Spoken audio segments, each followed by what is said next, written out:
굿모닝 YTN 3부 이어갑니다. 해병대 최상병 사망사건 수사 외압 의혹의 핵심 피의자로 꼽히는 이종섭 주 호조대사가 고위공직자 범죄수사처와 조사 일정을 다음 달로 조율 중이라고 밝혔습니다. 이 대사는 어제 언론 인터뷰에서 현재로선 다음 달 말 국내에서 열리는 재외 공관장 회의 기간에 일정을 잡아 조사받는 것으로 공수처 측과 조율됐다고 말했습니다. 이 대사는 또 정치권을 중심으로 자진 귀국이나 사퇴 요구가 나오는 것에 대해 공수처가 준비되지 않았는데 자진 출석하는 게 어떤 의미가 있겠느냐고 반박하면서 자리에 연연하지 않는다고 강조했습니다.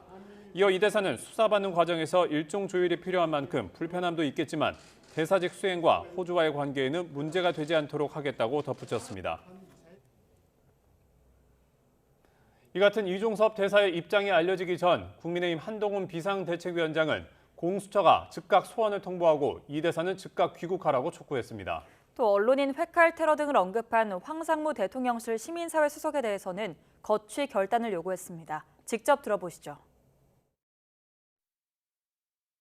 공수처는 즉각 소환을 통보해야 하고 이종섭 대사는 즉각 귀국해야 한다고 생각합니다.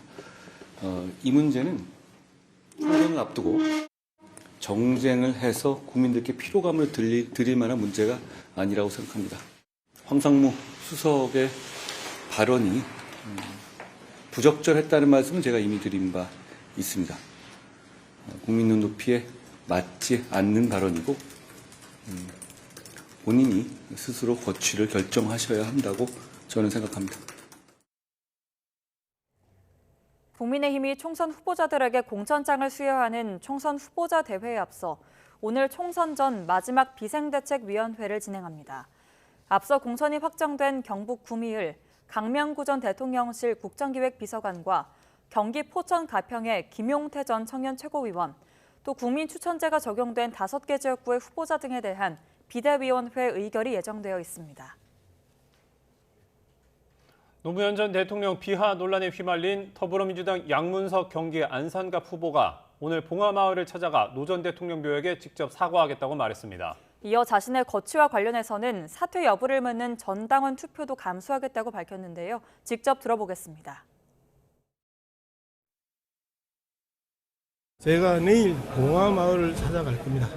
봉화마을 찾아가서 노무현 대통령 직접 뵙고 말씀을 드려야죠. 지금 저의 사퇴 여부 또한 당원들의 뜻이라고 생각을 합니다. 당원들의 뜻이고 정말 필요하면 전당원 투표도 감수할 생각입니다. 그러나 노무현 재단은 양 후보의 과거 발언에 대해 강한 유감을 표명했습니다.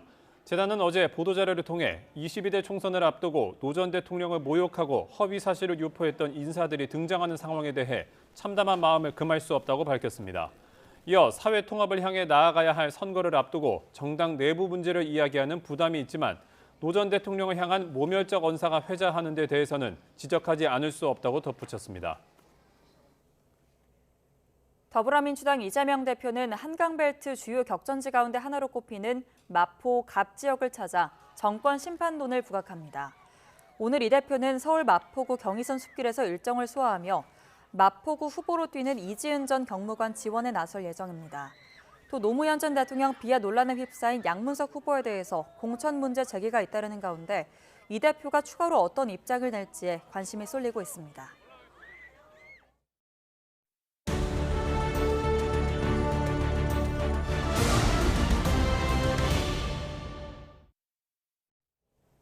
(4월) 총선 관심 지역을 소개하는 민심 2024 격전지를 가다 오늘은 서울 광진을로 가봅니다.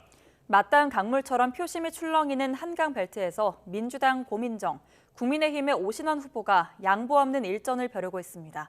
이준엽 기자가 현장에 다녀왔습니다.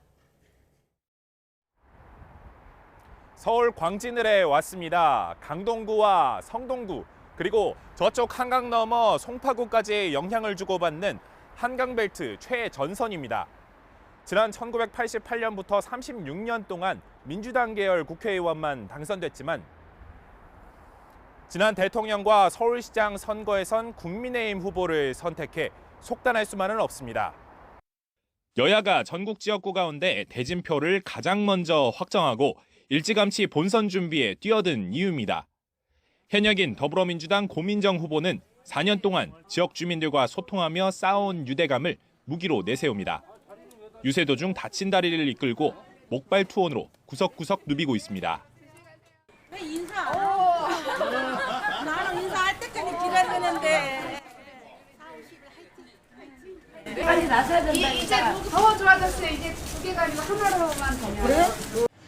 도전자는 오세훈 서울시장의 정무부시장을 지낸 국민의힘 오신환 후보입니다. 지난 총선에서 당시 오세훈 후보를 꺾은 고민정 후보에 대한 서력을 노리며 민주당 독식을 바꿔보자고 호소합니다.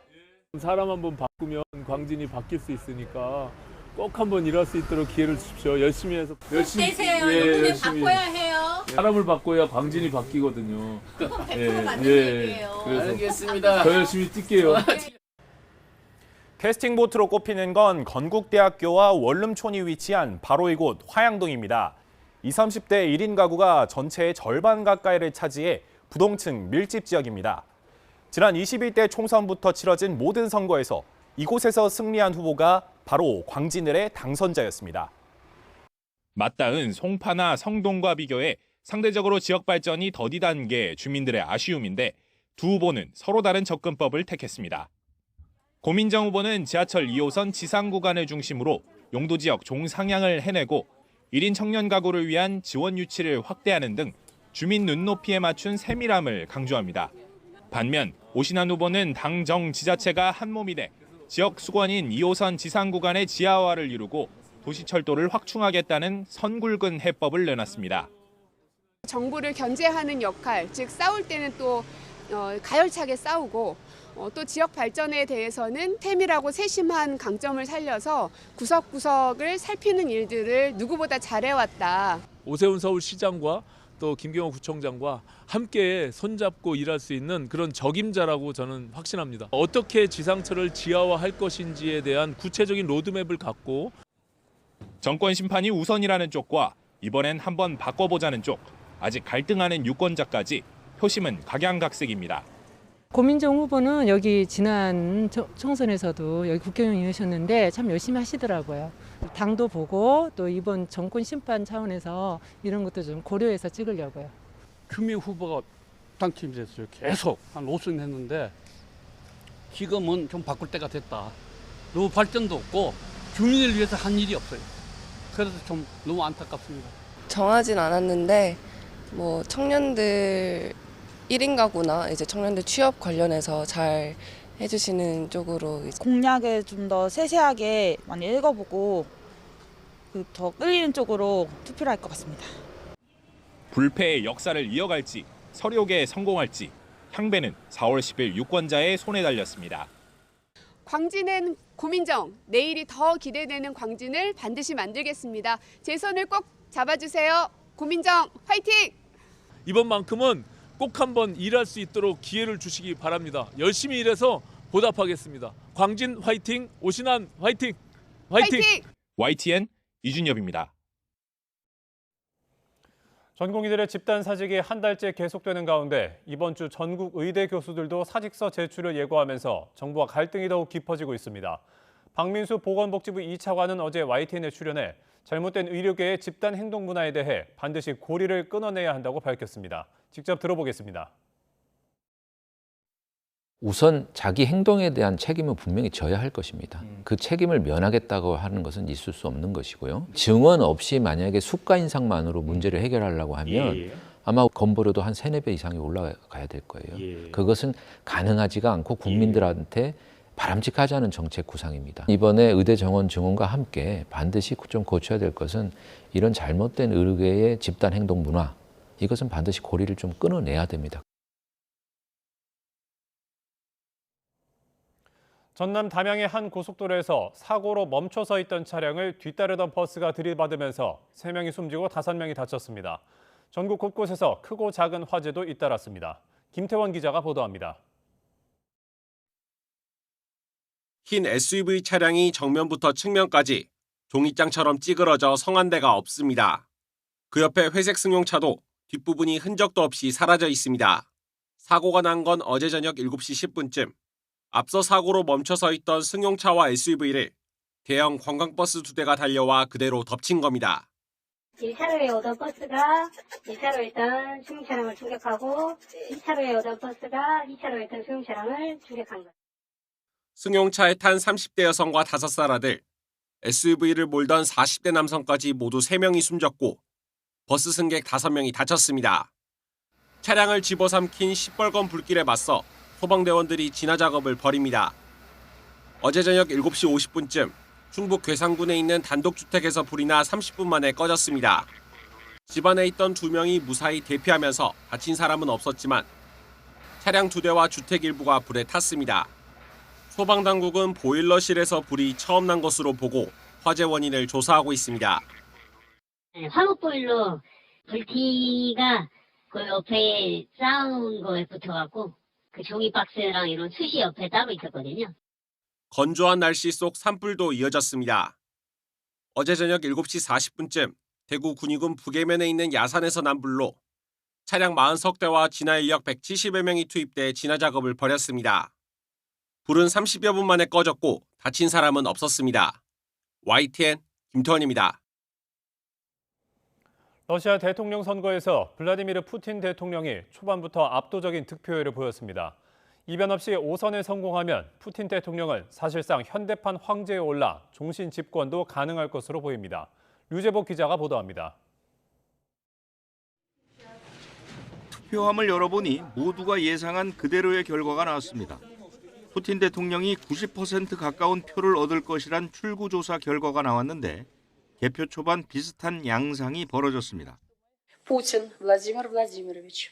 Подано голосов 15 миллионов 755 тысяч 224 голоса. 푸틴의 5선을 의심하는 사람은 거의 없습니다. 득표율도 지난 2018년 76.7%를 훌쩍 넘을 것으로 보입니다. 당선이 확정되면 오는 2030년까지 집권합니다. 지난 1999년 옐친 대통령 대행으로 대통령에 오른 뒤 30년 동안 통치하는 것입니다. 지금 헌법대로라면 오는 2036년까지 집권하는 6선 도전도 가능합니다. 사실상 종신 집권, 현대판 황제의 등극입니다. 푸틴 당선에 반대하는 일부 러시아 국민의 몸부림도 제대로 힘을 쓰지 못했습니다. There could be no any negotiations and nothing with Mr. Putin because he is a killer, he is a gangster, he is the person who brought my country to the war. 미국은 푸틴 대통령이 정적 출마를 막았다며 러시아 대선이 공정하지 않다고 비난했습니다. YTN 유재복입니다. 볼로디미르 젤렌스키 우크라이나 대통령은 러시아 대통령 선거가 정당성 없는 선거 흉내내기일 뿐이라고 의미를 깎아내렸습니다. 젤렌스키 대통령은 영상 메시지를 통해 러시아 독재자가 또 다른 선거를 흉내내고 있다며 권력에 병들었고 종신 집권을 위해 멈추지 않을 것을 전 세계가 안다고 푸틴 대통령을 맹비난했습니다. 서방 주요국도 푸틴 대통령의 재집권이 확실시되는 러시아 대선에 의미가 없다고 일축했습니다. 특히 러시아가 우크라이나 점령 지역에서 치룬 선거는 무효이고 또 하나의 국제법 위반이라고 강조했습니다. 아이슬란드에서 약 한 달 만에 또 화산이 폭발해서 용암이 마치 붉은 강처럼 흘렀습니다. 유명 관광지는 폐쇄됐고 주민들에게는 대피령이 내려졌습니다. 이동우 기자가 보도합니다. 화산 폭발과 함께 시뻘건 용암이 지하에서 뿜어져 나와 붉은 강을 만들어냅니다. 현지 시간 16일 저녁 아이슬란드 수도 레이캬비크에서 40km 떨어진 남서부 레이캬네스 반도에서 화산이 분화했습니다. As the waitresses bring in my wine, we heard the sound go off, and that's when my husband and I looked at each other and they said, "Okay, evacuation en route." 이 지역에서 화산이 폭발한 것은 지난해 12월 이후 네 번째이며 지난달 8일에도 화산이 분화했습니다. 전문가들은 이번 폭발이 최근 발생한 것 가운데 가장 강력하다고 평가했습니다. The eruption was quite well energetic, we could say. There was a lot of material coming out, more than in the previous eruption. So lava was flowing quite fast. 이번 분화로 갈라진 틈의 길이는 약 3km이고 남쪽과 서쪽 두 갈래로 용암이 흘렀습니다. 유명 온천 관광지 블루라군은 폐쇄됐으며 이 지역에 온수를 지원하는 지열 발전소로 향하는 도로 역시 용암으로 뒤덮였습니다. Of course, this fissure that is erupting is quite close to the Svartsengi geothermal power plant and the Blue Lagoon, big tourist attraction in Iceland. But there have been preventive dikes built in the area. 당국은 강물처럼 흘러내린 용암으로 인해 도로의 광섬유 케이블이 손상돼 전화와 인터넷 서비스가 중단될 수 있다고 우려했습니다. 약 4,000명이 사는 근처 그린다비크 마을에도 대피령이 내려졌습니다. 아이슬란드에는 활화산이 33개 있으며 2010년 화산이 폭발했을 때는 화산재가 유럽으로 퍼져 항공기 10만여 대 운항이 중단되기도 했습니다. YTN 이동호입니다.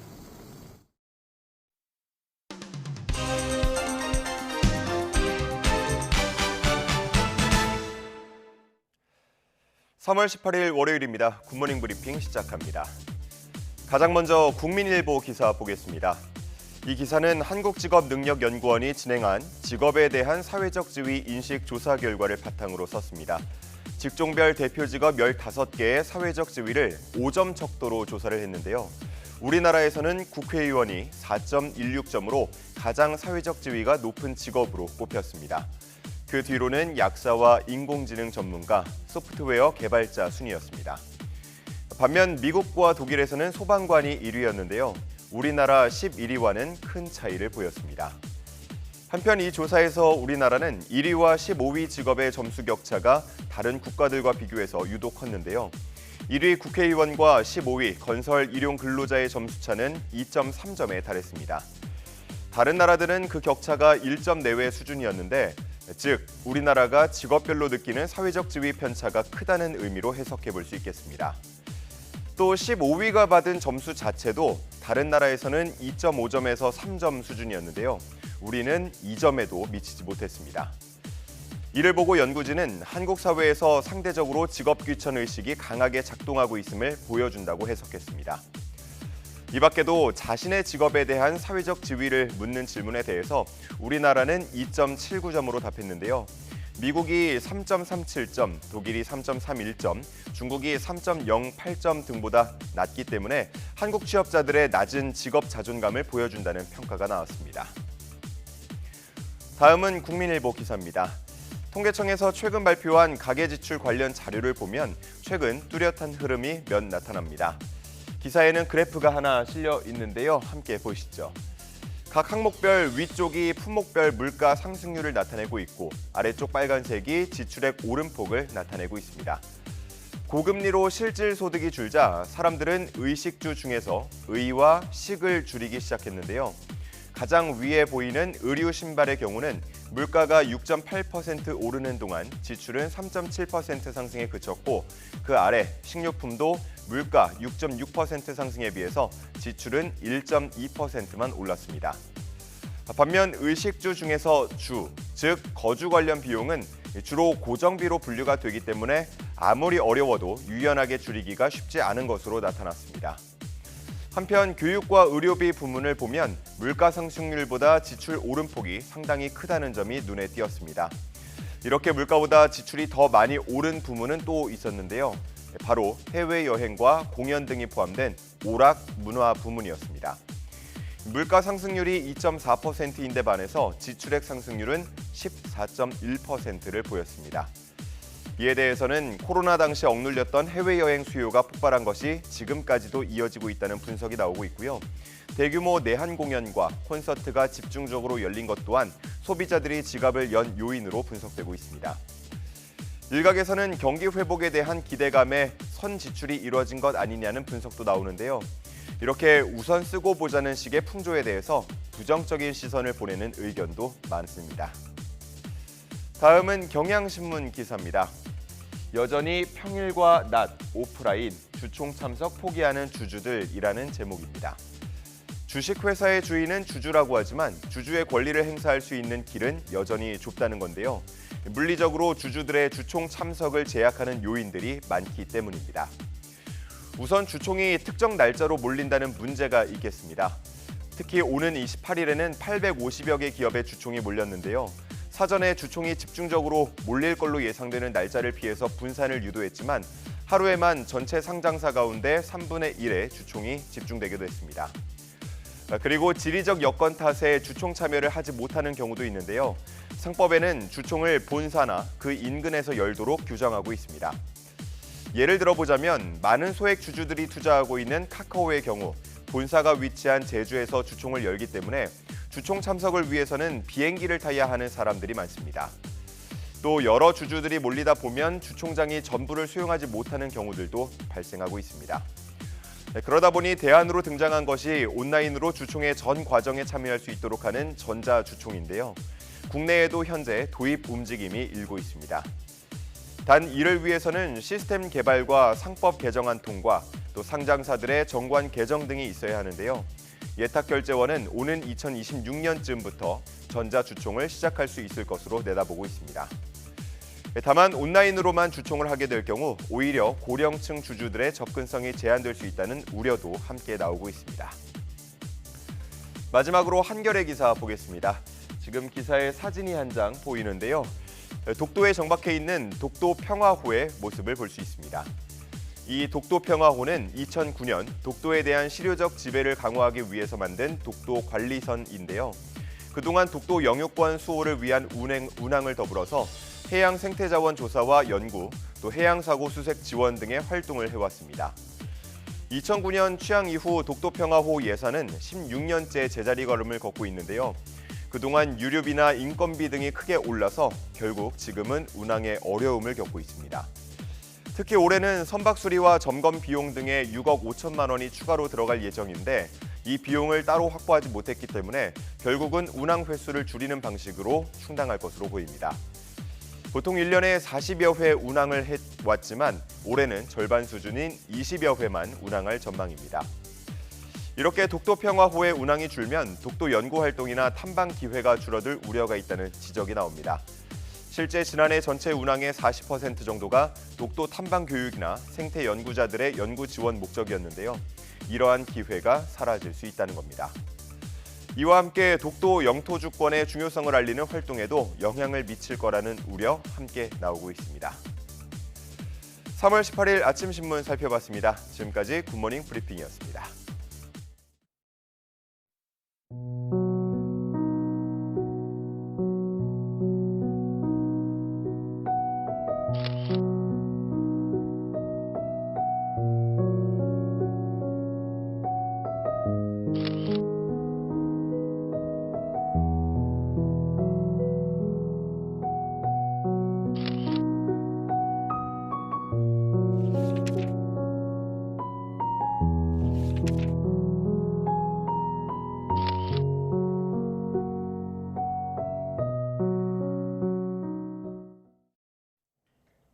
서울에서 내 집 마련이 갈수록 어려워지면서 안정적인 주거를 위해서 경기나 인천으로 빠져나간 인구가 지난 한 해에만 32만 명에 달했습니다. 가파른 전셋값과 분양가의 오름세 영향으로 이런 현상은 앞으로 더 심해질 전망입니다. 윤혜리 기자입니다. 사회초년생이나 신혼부부들에겐 그림의 떡이 된 서울에서 내 집 마련. 평범한 직장인이 서울에서 아파트를 사려면 평균 22년 6개월 동안 월급을 한 푼도 쓰지 않고 꼬박 모아야 할 정도입니다.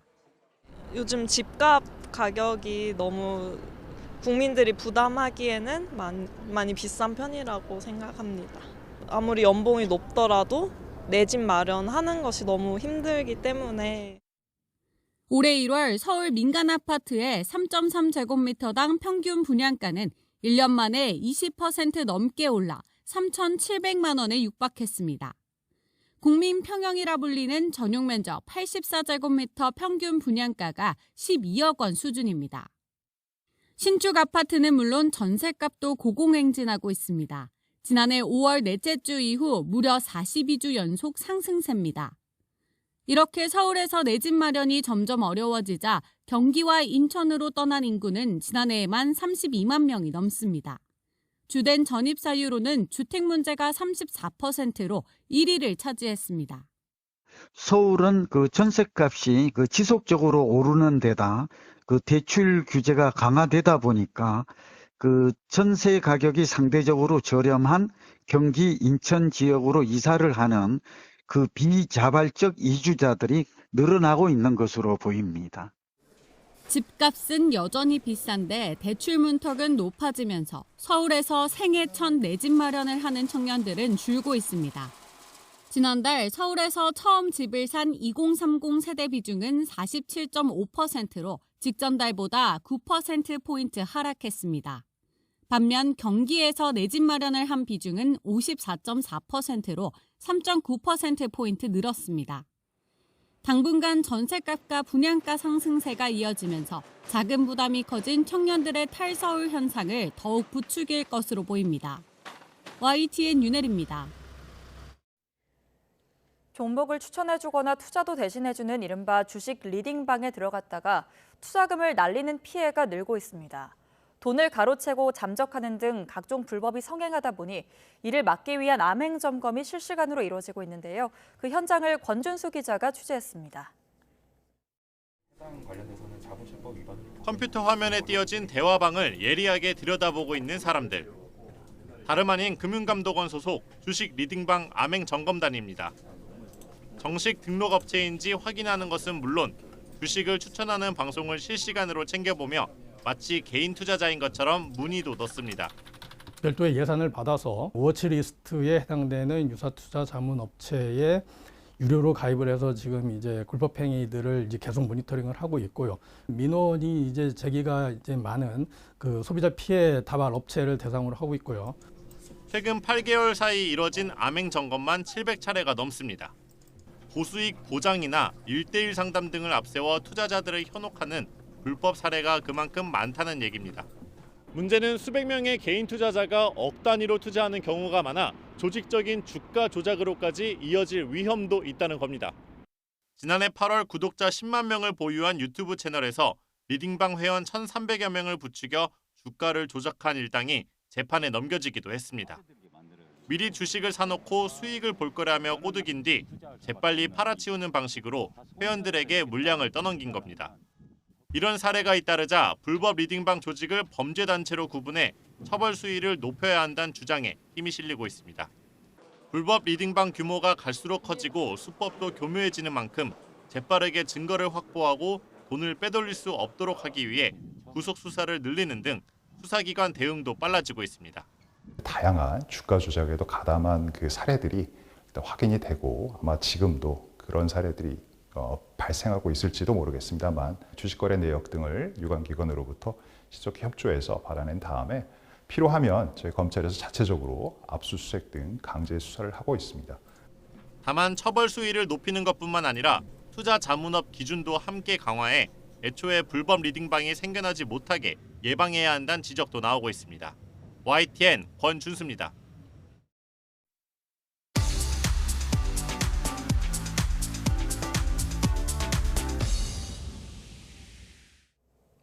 경제 소식을 빠르고 친절하게 전달해드립니다. 네, 오늘 굿모닝 경제는 유혜미 한양대학교 경제금융대학 교수와 함께합니다. 어서 오세요. 어서 오십시오. 자, 교수님, 이번 주에는 좀 굵직한 경제 일정들이 좀 많습니다. 일단 하나하나 짚어볼 텐데 먼저 이제 미국 연방공개시장위원회 FOMC 3월 회의가 있는데 이번 회의에서 좀 기준금리 관련해서 좀 어떤 결과가 나올까요? 이번에도 기준금리는 동결할 것으로 예상을 하고 있습니다. 사실은 가장 관심이 많은 부분은 금리를 언제 인하할 것인지인데요. 아직까지 그때가 되지 않았다는 것이 이제 중론이고요.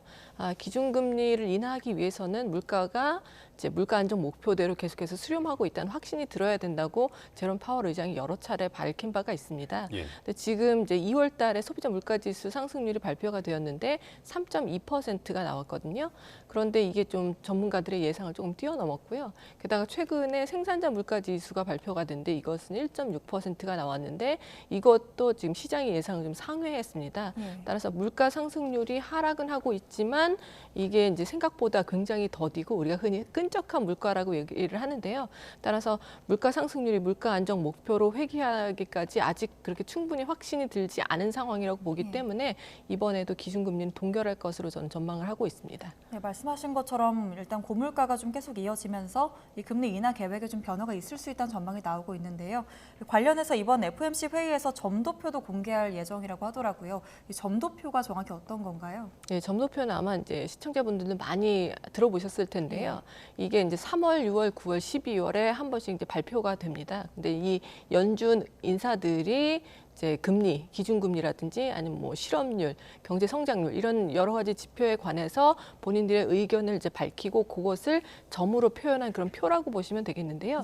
따라서 이 점도표를 통해서 연준 인사들이 경제를 어떻게 보고 있는지 그리고 향후 기준금리의 향방에 대해서 어떤 의견을 가지고 있는지를 살펴볼 수 있는 굉장히 중요한 지표라고 볼 수가 있습니다. 지난해 12월 점도표에서는 사실 금리 경로가 올해는 이제 3차례에 걸쳐서 좀 인하를 하겠다 할 것으로 전망을 했었는데 이게 좀 최근 물가 상황에 비춰봤을 때 좀 2차례로 좀 한 차례 더 적게 잡을 수도 있다 이런 전망도 좀 나오고 있거든요. 좀 교수님께서는 어떻게 보십니까? 예, 그렇습니다. 지난 12월에 이제 발표된 점도표에 따르면 올해 말 2024년 말에 기준금리가 이제 상단 기준으로 4.75%가 될 것으로 이제 예상이 되었습니다. 즉 지금 현재 5.5%가 상단이니까 0.75%포인트, 즉 0.25%포인트씩 3번 정도 금리를 인하하겠구나 하고 시장이 예상을 했던 것인데요. 그런데 최근에 이제 발표된 이런 물가 지표도 이제 시장의 예상을 좀 상회하는 측면이 있고 그렇기 때문에 기준금리를 인하하는 시점이 좀 뒤로 늦춰지는 것은 아니냐. 그리고 3번 정도 예상됐던 금리 인하가 한 2번 정도로 이제 줄어드는 것은 아니냐 하는 그런 예상들이 지금 혼란스럽게 시장에 나오고 있는데요. 저는 아직까지는 금리 인하 시점도 현재 시장에서 예상하는 6월로 이제 보고 있고요. 그다음에 금리 사실은 근데 인하하는 것은 3차례보다는 2차례 가능성이 좀 더 크다고 보고 있는데요. 왜냐하면 이제 예상보다 물가가 굉장히 끈적한 모습을 보이고 있기 때문이고요. 그럼에도 불구하고 이제 기준금리 인하 시점이 늦춰질 거라고 보지 않는 이유는 우리가 흔히 슈퍼코어 인플레이션이라고 하는 것이 있습니다. 제롬 파월 의장이 여러 차례 얘기했는데요. 이 근원 인플레이션이라는 것을 많이 이제 들어보셨을 텐데 근원 인플레이션은 사실 변동성이 큰 뭐 에너지라든지 식료품 가격을 제외하고 보는 이제 인플레이션인데요. 여기에서 슈퍼코어라고 하는 것은 거주 관련된 부분, 즉 이제 주택 가격 관련된 부분을 제외하고 나머지 서비스 인플레이션을 보는 것인데요. 즉 근원 인플레이션 중에서도 비주거 이제 서비스 인플레이션을 봤을 때 이 부분이 사실은 임금 인상률과도 굉장히 밀접하게 관련이 되어 있어서 향후 물가의 움직임을 볼 때 가장 중요한 정보라고 보고 있는데 이 지금 비주거 근원 서비스 인플레이션은 사실은 하락했거든요. 2월 달에. 그러니까 석유류 가격이라든지 아니면 주거 부분의 인플레이션이 조금 더 두드러지고 있긴 하지만 근원 서비스 인플레이션, 주거를 제외한 부분은 계속해서 하락을 하고 있기 때문에 이것을 살펴봤을 때는 아직까지는 금리 인하 시점이 뒤로 더 밀릴 것 같지는 않다는 것이 제 예상이고요. 하지만 금리가 인하되는 그런 이제 횟수는 조금 더 적을 것으로 예상이 되는데 왜냐하면 이제 물가가 안정되는 속도가 굉장히 더뎌지고 있기 때문입니다. 네, 그러면 교수님께서는 이제 금리 인하가 시기적으로 더 미뤄질 것 같지는 않고 횟수는 2번 정도로 줄어들 수 있다 이렇게 전망하신 겁니다. 네, 그리고 이제 또 미국뿐 아니라 이번 주에는 중국이랑 영국 또 호주까지 기준금리가 결정되는데요. 그중에서도 특히 눈에 띄는 게 일본입니다. 지금까지 마이너스 금리를 계속 유지해 왔잖아요.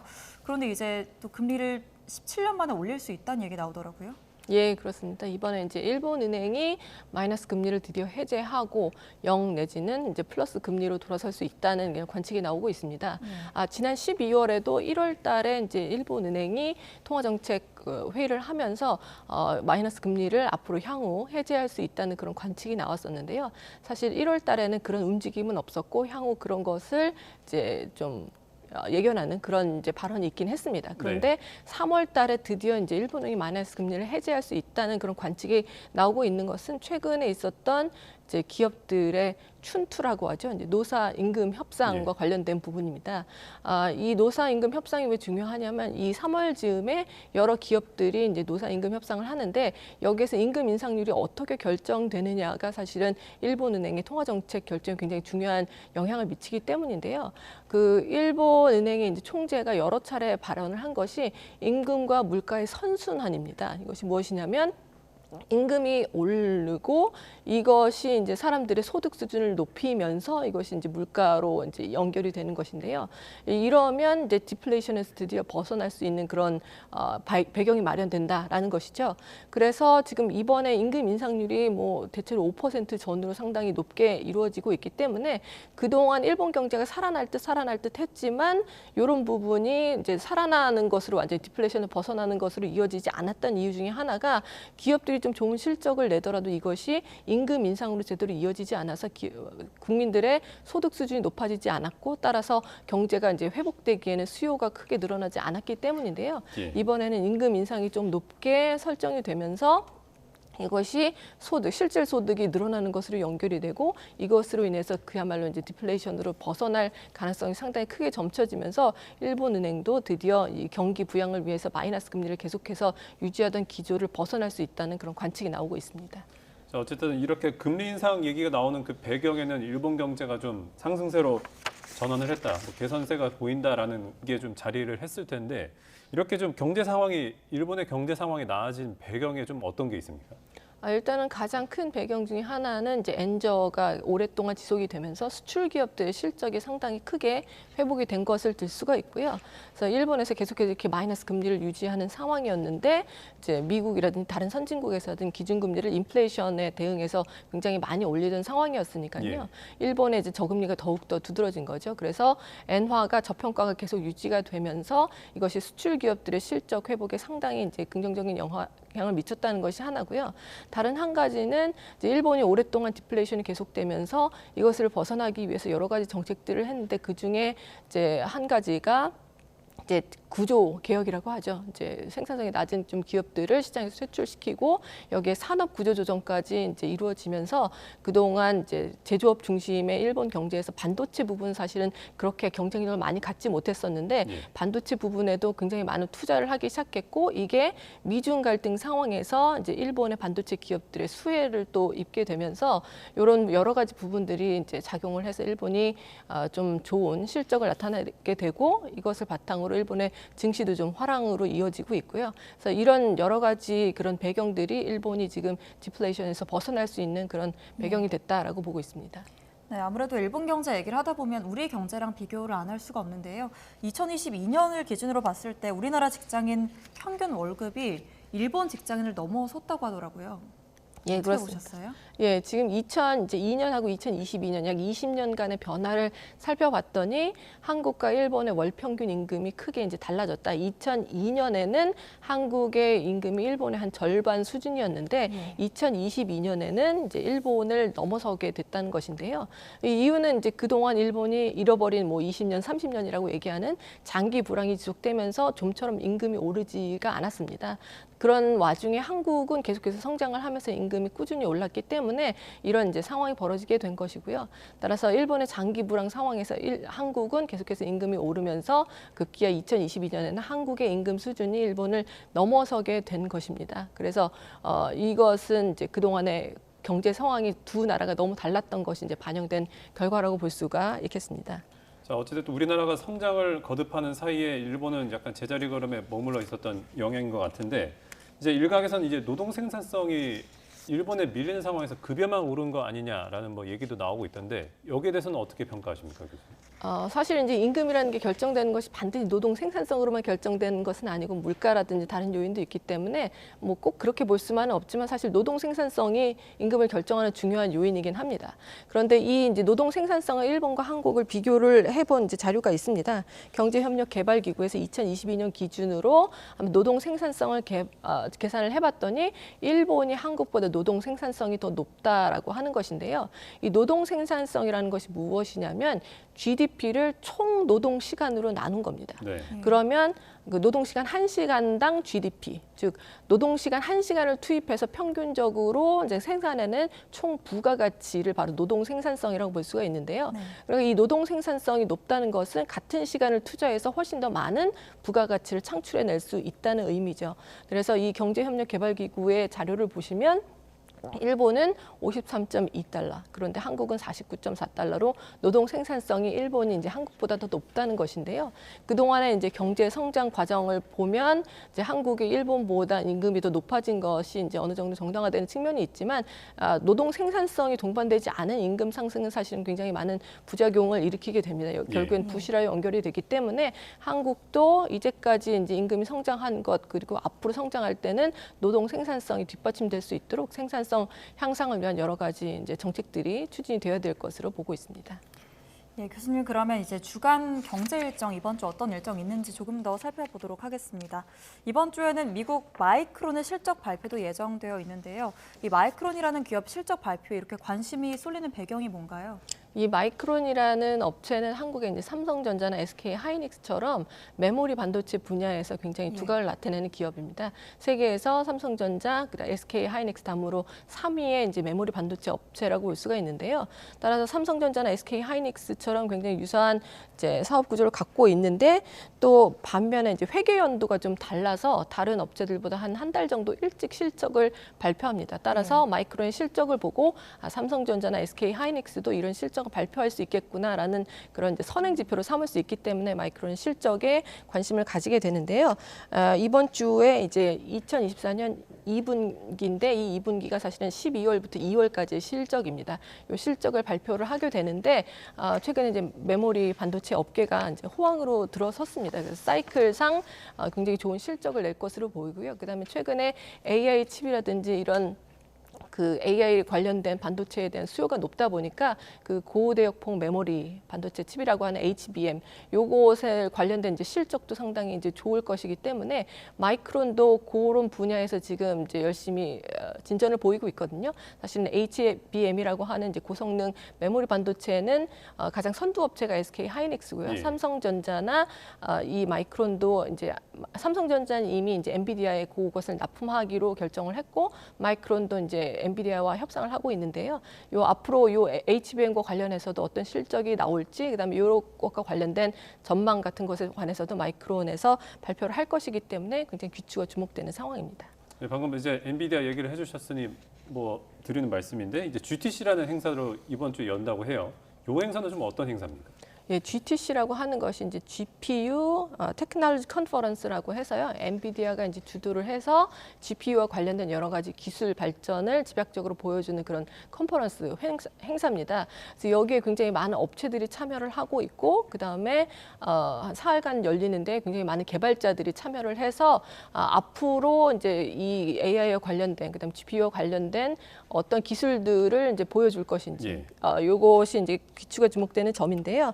이 AI 관련해서 이제 엔비디아에서 이 GPU 관련된 칩을 이제 선두 주자로서 내놓고 있고 이것이 굉장히 독점적인 지금 지위를 갖고 있어서 엔비디아의 주가도 많이 오르고 그런 상황이 있지 않습니까?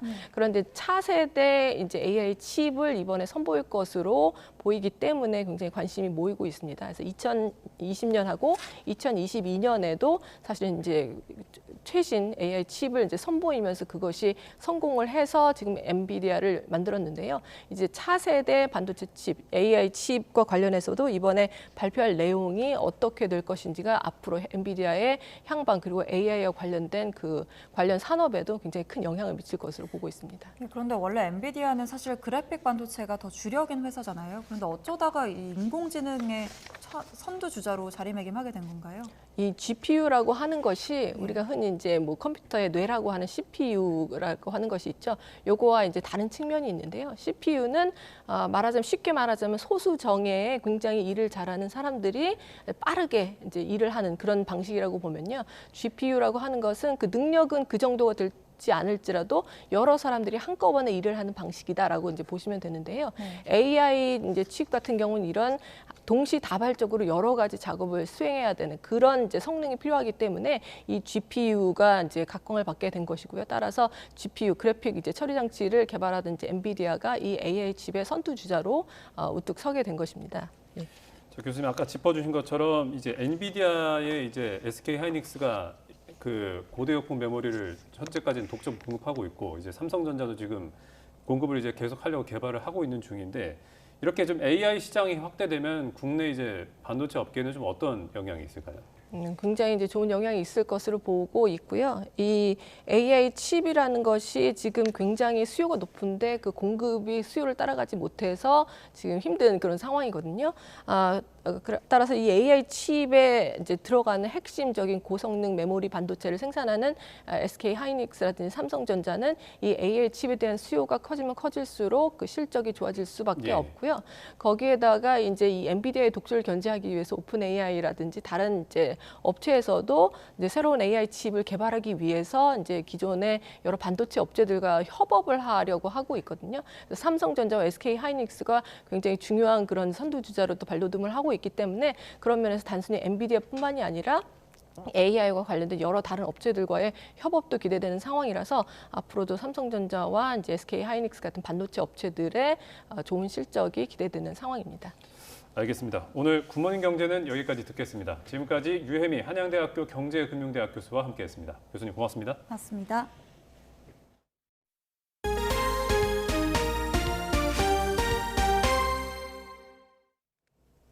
이른바 남산 3억 원 사건 관련 재판에서 위증을 한 혐의로 기소된 신한은행 전직 임원들에 대해 대법원이 파기환송하고 사건을 돌려보냈습니다. 1심과 2심에서는 허위 증언을 한 혐의를 받는 전직 임원들이 모두 무죄를 선고받았는데 위증 여부를 다시 따져보라는 취지로 해석되고 있습니다. 보도에 홍민기 기자입니다. 지난 2010년 신한금융그룹 경영권 분쟁과 관련한 신한은행 사태 수사 중에 이른바 남산 3억 원 사건이 불거졌습니다. 지난 2008년 이명박 전 대통령 당선 직후 서울 남산자유센터 주차장에서 신한금융지주 측이 이 전 대통령 측에 현금 3억 원을 건넸다는 겁니다. 라흥찬 전 신한금융지주 회장이 이 전 대통령의 친형 이상득 전 의원에게 건넨 당선 축하금 명목이란 의혹이 무성했습니다. 수사에 나선 검찰은 우선 2010년 회사 돈을 횡령해 자금을 마련한 혐의로 신상훈 전 신한금융지주 사장과 이백순 전 신한은행장을 기소했습니다. 그러나 정작 돈을 받은 당사자 규명은 실패했습니다. 이후 과거사의 권고로 2019년 재수사에 나섰지만 돈을 받은 사람을 끝내 찾지 못했고 신 전 사장과 이 전 은행장의 위증 혐의만 추가 기소하는 데 그쳤습니다. 횡령 혐의로 함께 기소된 두 사람은 재판이 분리된 뒤 서로의 재판에 각각 증인으로 출석했는데 이 과정에서 허위 증언을 했다는 겁니다. 현금 3억 원을 마련하라는 지시를 내리고도 사후에 보고받았다거나 3억 원 전달 과정을 전혀 몰랐다는 증언 등이 거짓이었다는 게 검찰 판단입니다. 그러나 1, 2심 결론은 모두 무죄였습니다. 1심은 공범 관계에 있는 공동 피고인은 다른 피고인에 대해 증인이 될 수 없다며 애초에 증인 신문 자체가 적법하지 않다고 판단했습니다. 2심은 증인 자격 자체는 인정했지만 피고인으로서 방어권을 보장해야 하는 만큼 자신의 범죄 사실에 대해 허위 진술을 했더라도 위증죄로는 처벌할 수 없다고 봤습니다. 하지만 대법원의 판단은 달랐습니다. 형사소송법에 따라 피고인에게는 증언 거부권이 고지되는데 불리한 진술에 증언을 거부하지 않고 허위 증언을 했다면 위증죄로 처벌될 수 있다고 지적했습니다. 그런데도 2심 재판부는 해당 증언이 허위인지 판단하지 않았다며 이를 다시 따져봐야 한다고 사건을 돌려보냈습니다. 같은 위증 혐의로 재판에 넘겨졌던 신한은행 전 비서실장 박모 씨 등 실무진 3명은 각각 벌금형과 무죄 판결이 확정됐습니다. YTN 홍민기입니다. 서울시는 뇌병변 장애인의 경제적 부담을 줄여주기 위해 올해 총 8억 원을 들여서 대소변 흡수용품 구입비를 지원한다고 밝혔습니다. 지원 대상은 만 3세부터 64세의 대소변 흡수용품을 상시 사용하는 서울거주 뇌병변 장애인으로 대상자로 선정되면 월 5만 원 한도 내에서 대소변 흡수용품 구입비의 50%를 지원받을 수 있습니다. GTX와 같은 지하 40m 이상에서 달리는 대심도 철도는 빠른 이동이 장점이지만 만약 사고가 발생하면 대형 인명사고로 이어질 수 있어서 재난 대비가 무엇보다 중요합니다. 네, 국내 연구진이 대심도 터널이나 지하철도에서 발생하는 화재나 침수 등 재난 상황을 빠르게 파악하고 또 승객들의 대피 안내까지 돕는 로봇을 개발했습니다. 양회영 기자가 취재했습니다.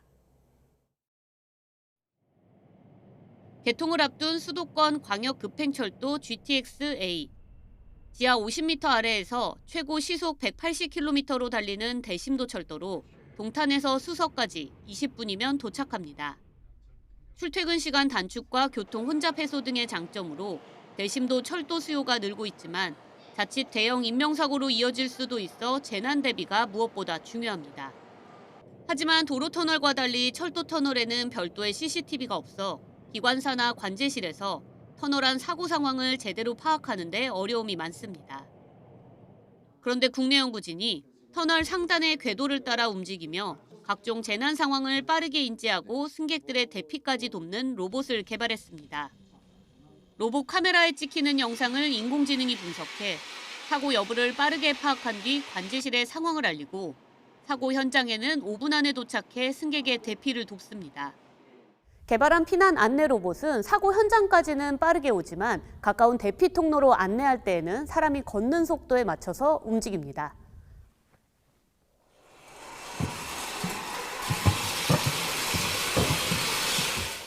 로봇은 탈착형 구조로 설치가 매우 간단하고 로봇 내 모든 부품은 250도씨까지 버티는 내열성을 확보해 화재 상황에서도 정상 작동이 가능합니다.